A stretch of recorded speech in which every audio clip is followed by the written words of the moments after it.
My friend and I made a fishing game in just a week. No, not that kind of fishing, the other kind. Here's how it went. If you've seen my videos before, then you know I'm a big fan of game jams. So it should be no surprise that when I saw the Brackeys Game Jam had just started and I had a pretty free week, I jumped right in. I got my friend Jesse on board after a quick DM and we were rolling. The theme this year was It Is Not Real. And you know what isn't real? Those emails saying you want a free brand new iPhone.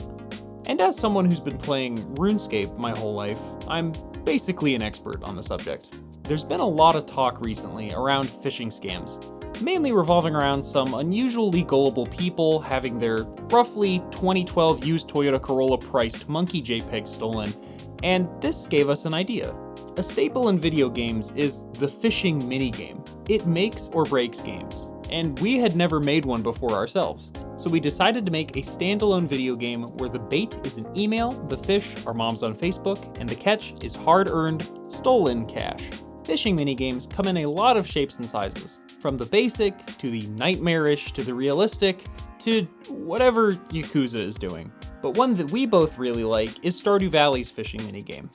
Obviously, we weren't just gonna copy the game completely, so we put a major spin on it. Now, it's a circle. I promise this is a bigger change than it looks. You can move your fishing bar both clockwise and counterclockwise with the A and D keys, and it's affected by gravity, and it has inertia, making it very slippery. A hard to control mechanic. I guess all my video games are just very hard to control, huh? Your goal is to keep the fish within your bar until your catch progress reaches 100%. The bar doesn't actually move itself. It's connected to an invisible, rotatable object, and I'm just changing its angular velocity. I went through a few different iterations for this, and this one ended up being the most straightforward. And the fishing progress bar is just a simple collider check that either increases or decreases a number until it hits 1 or 0. Then, if you succeed the catch, you get some money, and if you fail, there's no penalty, but you did waste some time.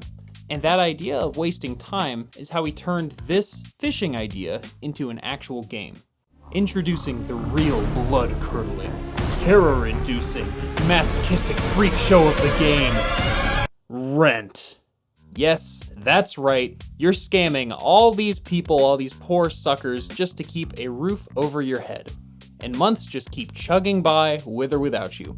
You can see the passage of time indicated by a meter at the top of the screen, and when that meter hits the end, it's time to pay up. But that's not all. Just like our wonderful real world, rent keeps rising too. Yes, Fishing Sim is much like an arcade game, unbeatable. You're competing for a high score. Eventually, you will get evicted by the cruel, faceless landlord that you never see in the game. Now, obviously just fishing for easy, cheap fish would get boring very quickly, so we added a progression system to the game. Say hello to the shop. Feeling confident about having some money saved up? Spend it on upgrading to a better pond. That's what we're calling the place you fish for people. It's a cute metaphor, okay? Just go with it. A more expensive pond will offer you better rewards per catch, but the fish are significantly harder to catch with each upgrade, so there's pros and cons to moving on up. If you want to survive for a long time though, the game is balanced so that you'll have to upgrade your pond sooner or later. These harder fish are much faster and can change directions quicker the further into the ponds you get. And we wanted harder fish to have different behaviors and states and all this cool AI stuff where they, adapt and have different personalities for each fish, but I'm not an AI-ologist, and being faster and quicker is a good enough challenge for a week-long game jam. This was honestly a lot of fun to try making this primitive AI, so I'd like to tackle a more complex state machine at some other time when I have more than just a week to figure things out. And if you're curious, the fish move in the exact same way the player does, rotating around an object. That object is just randomized in terms of how fast it's turning, what direction, and for how long. So now, with upgrades, a scoring system, and the main minigame, the gameplay loop is done. So, we got to work on some new art for the game. At this point, our fishing sim was looking pretty nice. Definitely way better than it started. Unfortunately though, we didn't get to this point until the final night of the jam. Yeah, it took us 6 days to get here. We both have jobs, other stuff going on in life, and we honestly underestimated how much work this game needed. I spent nearly 10 hours just making the UI. The art itself was really simple, but instead of copying and pasting each button like a smart person might, and only having to quickly adjust the text and size of each one, I wasted a lot of time changing every single button manually, instead of just having a little bit of foresight in saving that time. This, combined with the fact that we have a lot of menus that you need to be able to navigate quickly while playing the game, meant that I spent way more time on the UI than I wanted to. The jam ended at 6 a.m., and by 1 a.m., I finally started audio. We had no audio at this point, so I scrambled together some sound effects, trying not to wake up my roommates. I made a simple song I thought would be quick, and by the time I was done with that, it was already 4 a.m. I still had some assets to adjust. I wanted more visual effects. We hadn't done any balancing, but I knew that once those sounds were in, I could push just a little bit further. And then an update to FMOD. I gave up. I was dead tired. FMOD, the program I do music and sound in, had updated, and so did its code. I couldn't handle it trying to figure something out that late at night, after already working for 15.5 hours that day. There was no way I could figure it out and still make all the changes I wanted to in time for the submission. And so, that was it. I submitted our game with no audio, no balancing, and incorrectly sized UI.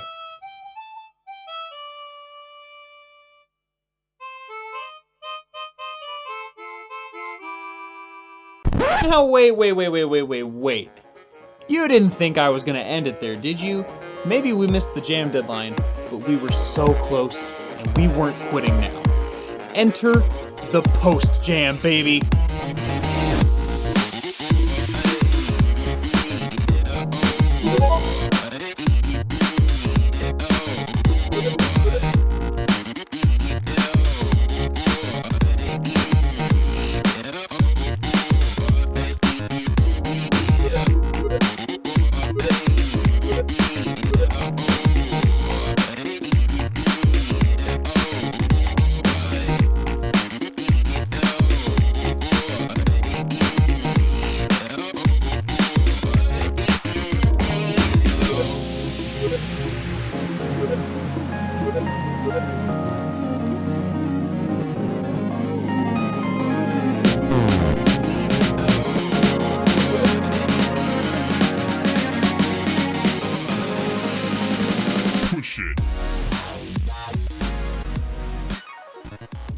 Finally, over a week after the jam deadline, we made it. Fishing Sim became what we envisioned, a fun foray into making a fishing minigame. I always try to learn something new from every game jam. This one had a lot to teach, you could say. I got a really good reality check into what my limits are. Sometimes working a 15-hour day late into the night still won't be enough. And that's okay. I didn't crunch like that because I had to. I crunched so hard because I was really enjoying the creative process of working on the game. Crunch should never feel forced. It's a real problem in the games industry, and I think this jam is a good example of showing that sometimes it just makes things worse. I started making a ton of mistakes after going beyond roughly 8 hours of work on that last day, and even before 8 hours, honestly, it started. Overall, this was a great lesson in learning that even simple games can have overscoping problems, and you need to know when it's going to be best for you to call it quits. For the positives, this was my first time making primitive AI at all, so that was cool. Oh, and also, oh my god, if you don't do menus efficiently, they can destroy your will to live. I never want to see a button again. Fishing Sim is a solid little fishing minigame, and it was a blast to make. Surprisingly, a lot more went into the game than I expected, and I'm pretty proud of how it looks and plays now after the fact. Best of all, it got me into the swing of programming and using Unity, which after an extended break that I've been on can be tough, but game jams are amazing for dusting off the old game design and programming noggin. Thank you so much for joining Jessie and I on this journey. Shout out to her for awesome help with the 3D models, planning, and testing this goofy little game. On this channel, I've got more jam videos as well as my series about making a rage game called Mountain Clamor, which you can go check out now. Also, if you made it this far, may as well leave a like. Thanks again for watching. I'm Cornboy, and I'll see you in the next one.